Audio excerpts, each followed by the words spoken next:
Howdy neighbors, and welcome to the hacking teaching video for Lonesome Moonlight Waltz. We're going to be hacking it out together, and I've known basically how Bill plays it for a long time.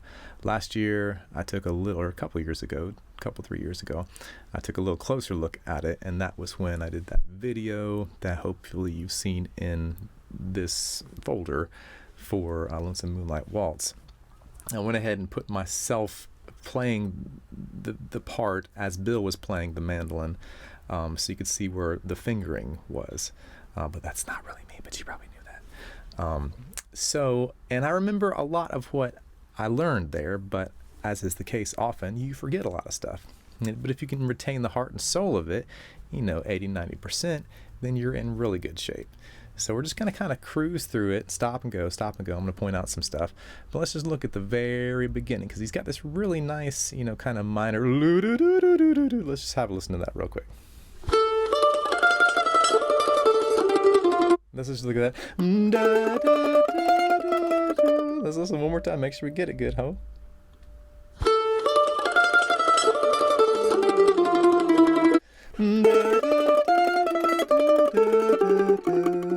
Okay, this isn't going to be like super note for notey, but just try to get the vibe. Let's listen one more time.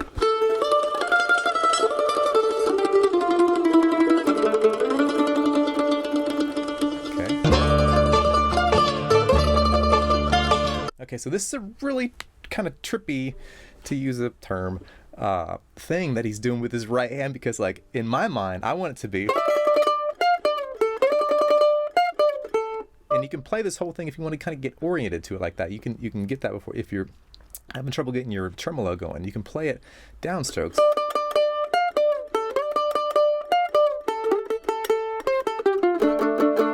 And then just add your upstrokes.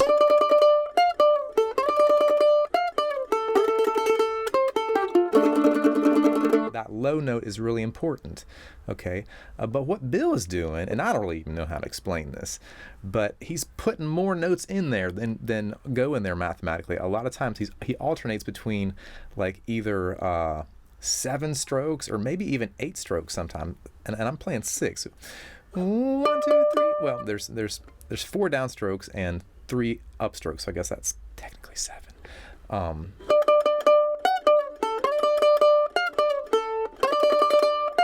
Somehow Bill's getting another upstroke or a downstroke.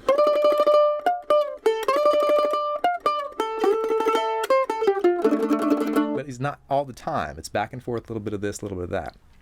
If you want to get a little practice with your good old D minor scale, you can play this little lick.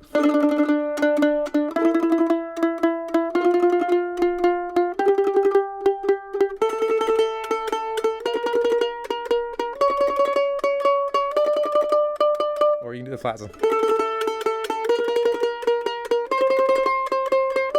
There's like 3 different kinds of minor scales. There's like the regular, there's the harmonic, melodic. I don't really know what the differences are, but you can look those up in the old Google if you really want to find out. But you just find some notes that sound good to you, and you do that, because that's the bluegrass way right there. Okay, and then come down the scale.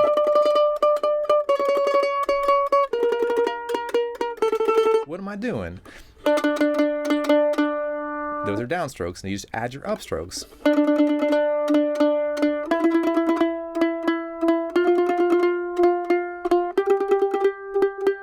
And that's the right hand technique for this tune.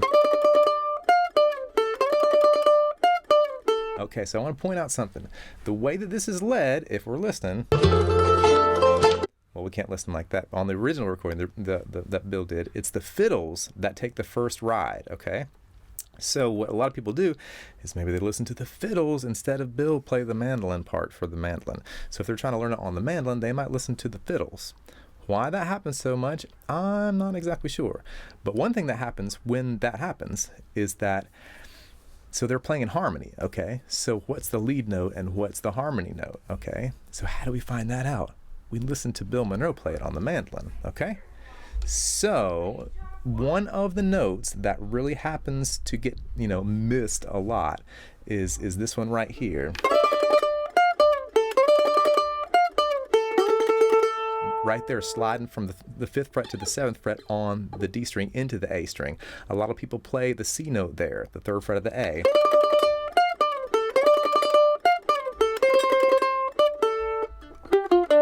And they come down to the D string, okay? Bill doesn't play that note. He plays the much more lonesome open A as he's sliding into it from the D string. And then he just doesn't hang on the open D string. He plays the 2nd fret of the G. And I heard him make a comment, that's a very important note. The low note, you gotta have that low note in there. Okay, so these are 2 notes that people frequently miss. You're gonna wanna make sure you get those, okay? So from the top, 1, 2, go.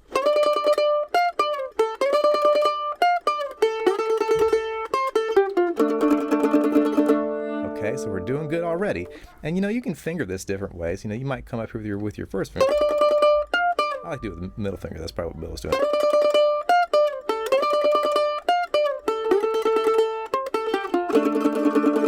Repeats again.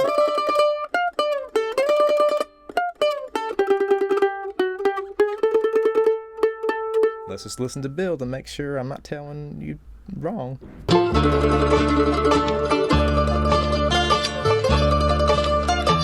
You can hear that he's getting that extension on there. Somehow he's making more notes out of where it seems just like it should be less notes. That's a little bit of Bill magic there, but if you want to experiment with it, it can be fun. It's really kind of hard to isolate and understand exactly how he's doing it because he doesn't do it the same way every time. Sometimes it's a little bit more like is the pedestrian way to do it, which is the way that I do it usually. Again, that's the 7 strokes or the 4 down strokes, 3 up strokes. And again, you're sliding from 3 to 5 on the A string. Let's keep listening. Okay, he stays on the 5th fret of the D, the G note. Okay, so he's not going. You could do that. It's a good variation. You might even call that improvising if you do it one way and then they do it the other way the other time. What about that? You hear how he's hanging over the B there. I think he's getting 9 notes, so that would be 5 down strokes, right? 1, 2, 3, 4. So he's getting 5. 1, 2, 3, 4, 5. 1, 2, 3, 4, 5. And then 1, 2, 3, 4, 5. 1, 2, 3, 4, 5.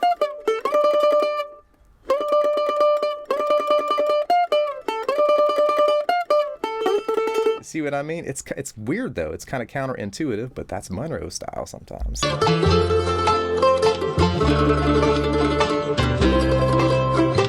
Okay, right there. What about that? Let's listen to it tonally to make sure we're getting into that, slide into that C, 2 finger, and how much of the open G string he's getting. Let's go back just a hair.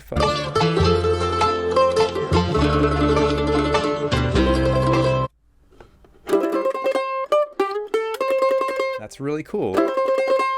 Sliding from 5 to 6 on the D, open A, back to the 3rd fret of the A.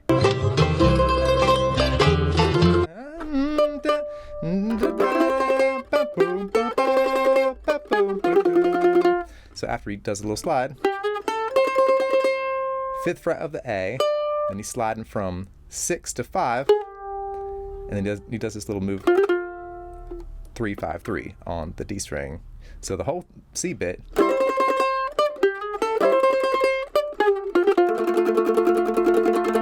Let's keep listening.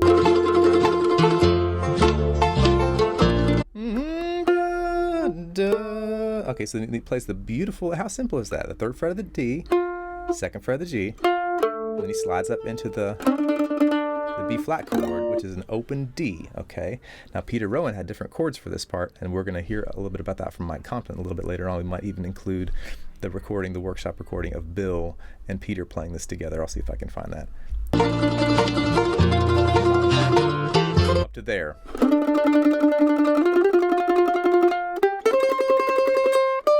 Okay, so it's not, it's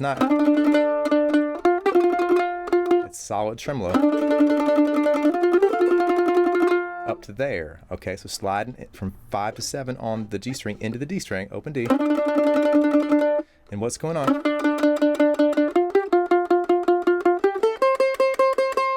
Those are the downstrokes, but you just add the upstrokes. It's a fast tremolo.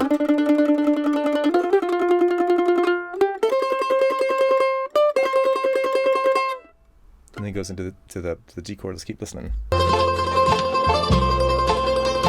Okay, so that's all solid tremolo. Isn't that nice? So there's no pauses in there. That's really cool.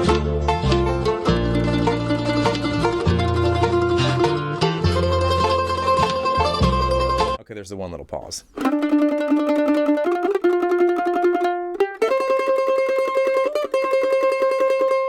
3-5-3 on the A string. The second fret of the D into the G chord, which is the 5th fret of the D. Listen for that. That's the arpeggio. 2-5-2. Continuous tremolo. And then he gets into this business where he'll hit the first string and they'll back up on the next string.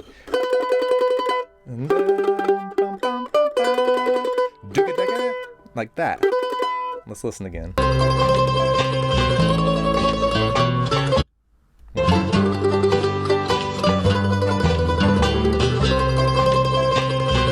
It's real hard to hear. I believe he does it slow though. But you can hear it slow, is what I mean.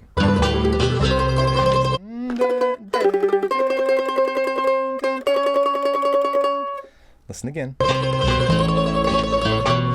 And he comes off the tremolo on the 4th fret of the A when you're in the A chord. And back into the head.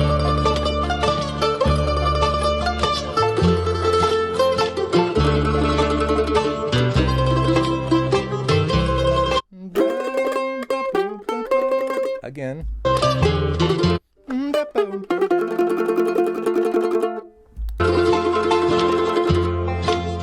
Okay, so that's really cool. And that's us having a go hacking out the melody, all right? So the first place that we want to go improvising wise is just to kind of try to do that same thing, maybe an octave higher, all right? So this isn't one that you just necessarily go wild on, but you could. Would it be tasteful, appropriate? That's kind of up to you and whoever is listening to it, I suppose.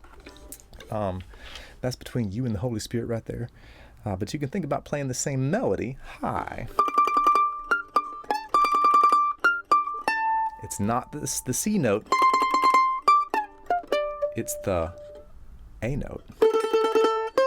And then how do you get that low note high? It's going to be that 7th fret of the D, maybe. Whoops, did a little hammer on there. I'm not trying to do that. Let's try to get it right. It's, you know, you can't do it exactly, but we're going to get after it, approximate it.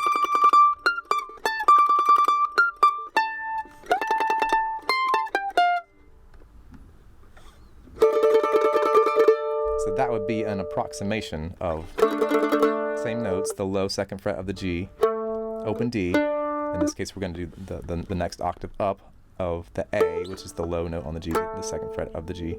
I might have said that wrong, but it's the A note, 2nd fret of the G. And then the high D, so low A, low D, high A, high D.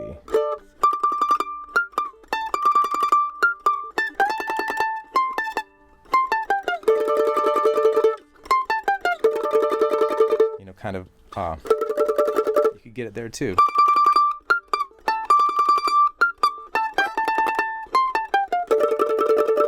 Just an idea.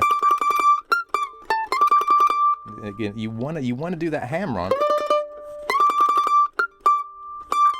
And that's what most people would do.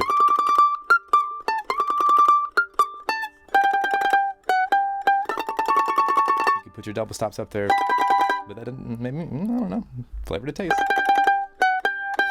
But it doesn't go, but you could. You could play your double stops there. That'd be a nice variation, improvising. You could play your harmony notes there. And then what do? We're going down to C.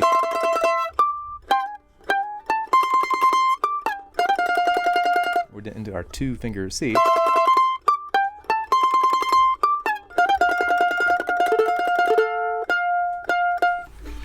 right, so we're thinking about coming out of the top part of the A.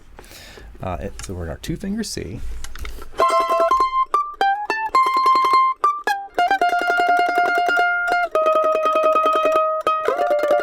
There's your 35 in B flat. There's your 2-finger B flat chord. 1, 2, 3, 5.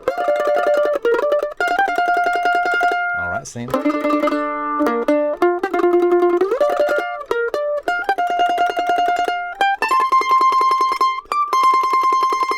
And then we're down into G.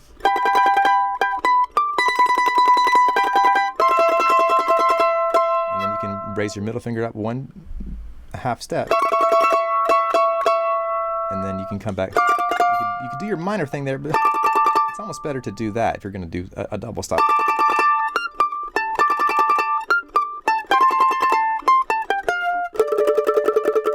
And then down into your 2-finger C.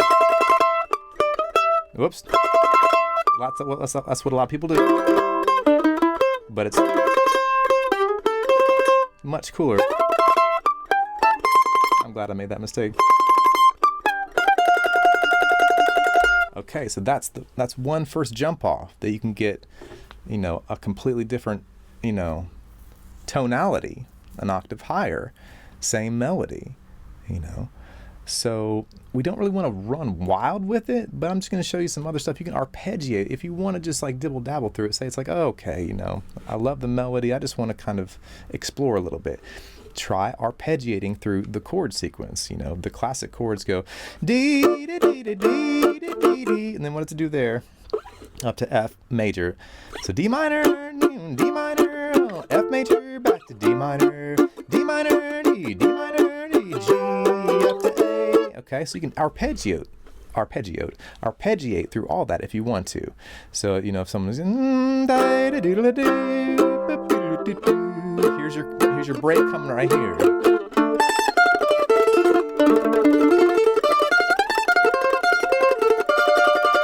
What's going on there? You're arpeggiating. That's the minor arpeggio. We haven't talked about minor arpeggios a lot, but guess what? They're real close to the major. You just flatten the third. Major arpeggio. Minor arpeggio. What's happening there? There's the open D. 1, 2, 3 is the usual. 1, 2, 3. Your major scale, so you just flatten your third, and all of a sudden it's sad. So you could arpeggiate up or down with your minor arpeggio.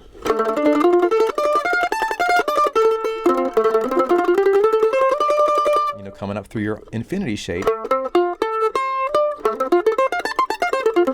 forget about the infinity shape. It works great here. So we're coming up through the minor arpeggio. And you got to, play a fast tremolo if you want to do this, or you can go slower, or you can go faster through the slow tremolo.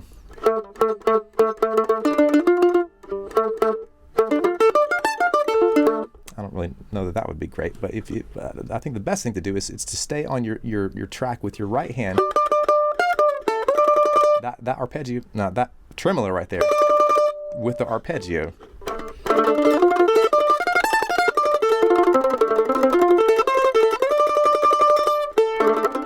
You could put that 5th fret of the G in there if you want to. That's the 7th off the flat 7 interval.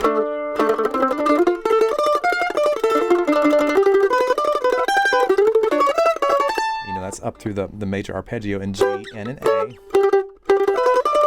Just going back to your major third, your first finger note.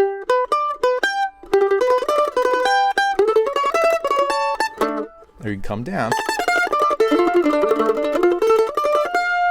And then you come down through your, that's your F arpeggio major. Okay, so those are some options right there. You could slide up into the chord.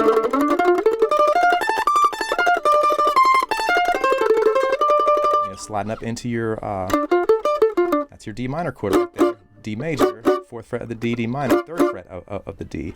But you come from your 1st finger, 2nd fret of the G, and just slide maybe into your ring finger note at the bottom of the chord. What's going on there? Up to the minor 3rd, which is the 8th fret of the A, up to the 5th fret of the E, back down. All right. And then here's your F. F infinity shape, starting on the 5th fret of the, it's the second note of the infinity pattern, as we talk about it a lot of times, 5th fret of the G. But it's good to be able to get in and out of the infinity shape wherever you are most conveniently located. I get so excited, I want to go fast.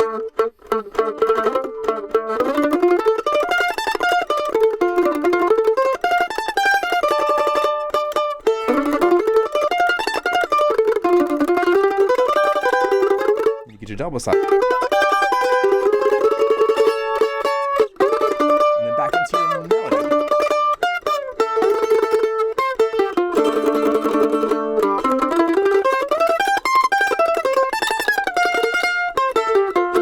Something like that.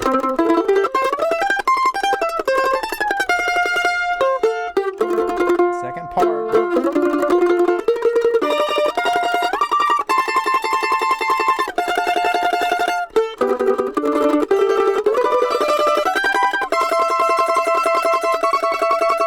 What's going on there? You're just playing with the arpeggios, the double stops.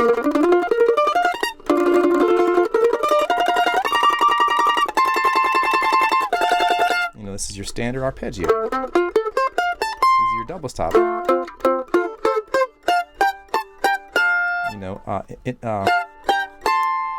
Inverting the not inverting. Maybe that isn't inverting. Whatever that's called, you're going up the scale in the double stops, and then to hit your standard double stops there.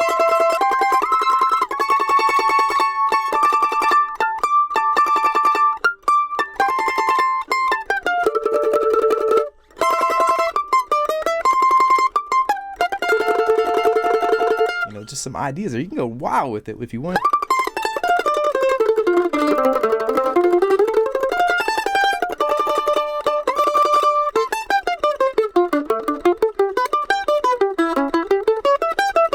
Pointed downstrokes. Just up the minor arpeggio, down the minor arpeggio. That's down the infinity shape.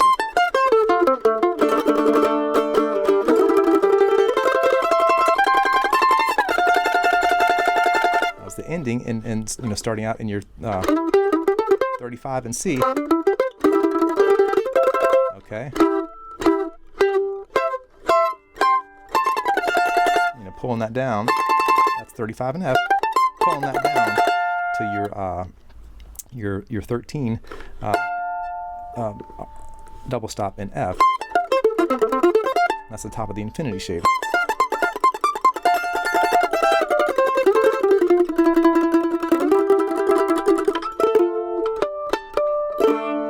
But what you want to keep in mind is that if you get out there, get back to the melody if you feel like you're drifting too far from the shore. Anyway, those are some ideas, and I hope you enjoy exploring Lonesome Moonlight Waltz, and we'll see you on the demo and practice video.